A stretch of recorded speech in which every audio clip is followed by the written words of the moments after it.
Cap sur la création de la nouvelle exposition du château de Chillon. Plongeons avec Christine Sefolosha, artiste peintre de Montreux, exposée dans le monde entier dans son univers, entre flottilles oniriques, barques, voiles latines et bateaux belle époque, au cœur de l'atelier de son imprimeur à lutherie pour des œuvres exclusives. Bonjour Raymond. Bonjour. Je vous ai amené des plats.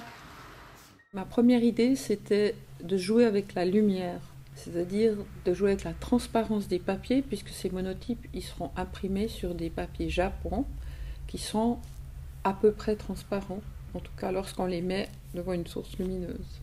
Et puis, au fil du travail, il y en aura certains qui seront plus transparents que d'autres. Et l'idée, en fait, c'est une flottille, c'est un ensemble d'embarcations. C'est au fond une manière de révéler ce monde intérieur que je plonge et je vais chercher les images qui me viennent. Les bateaux, pour moi, de toute façon, c'est une thématique très riche de symboles. C'est pour ça que j'ai le sentiment que, au fur et à mesure des années, même si je répète ce thème, j'ai toujours l'impression que je peux aller plus loin.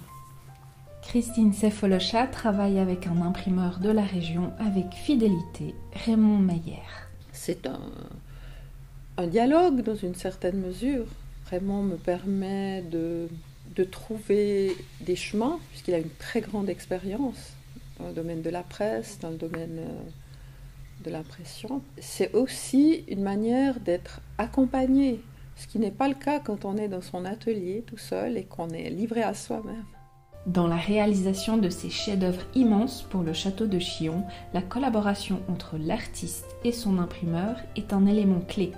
Raymond Meyer confirme ce compagnonnage de longue date en utilisant l'une des plus grandes presses taille douce de Suisse. Il y a maintenant plus d'une quinzaine d'années, je crois, qu'on travaille ensemble. La chance de pouvoir tirer ces grands formats, c'est un plaisir aussi, c'est quelque chose de très excitant. Ça reste toujours à la fois de la surprise, de l'inquiétude, des grandes joies, des déceptions, tous les sentiments se côtoient. Elle a inventé des techniques, elle a inventé des outils, des instruments qui lui permettent de trouver les matières que vous avez sur les monotypes, et puis aussi la faculté d'adapter son univers à cette technique du monotype, donc qu'elle utilise depuis bien longtemps et puis qu'elle perfectionne tout au long de nos travaux.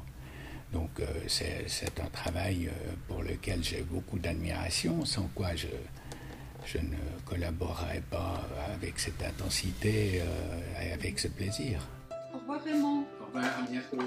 Avant d'aborder la forteresse, Christine Sefolosha nous emmène dans les coulisses de son atelier à Montreux, où elle crée de plus petites pièces et réfléchit à tous les liens de l'exposition.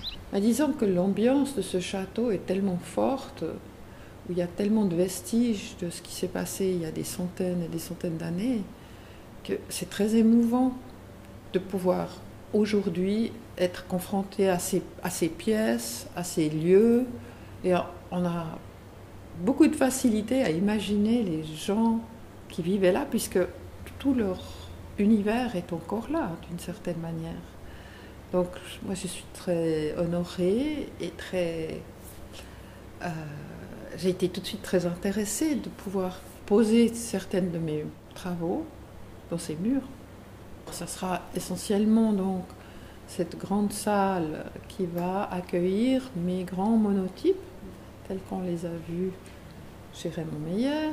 C'est une première pour moi, c'est une forme d'installation d'une flottille qui va entrer dans ce lieu qui est recouvert d'armoiries, qui est la salle des armoiries. Et là aussi, je trouve que armoiries sont aussi des symboles de famille, de personnes qui ont vécu dans ce château.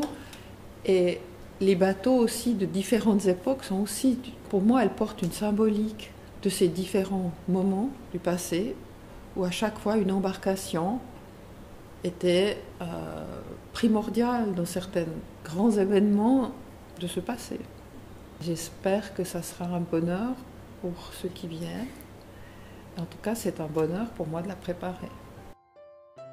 Du 29 août au 24 novembre 2019, les visiteurs peuvent larguer leurs amarres quotidiennes et naviguer dans un univers onirique au cœur du bateau-château le plus visité de Suisse.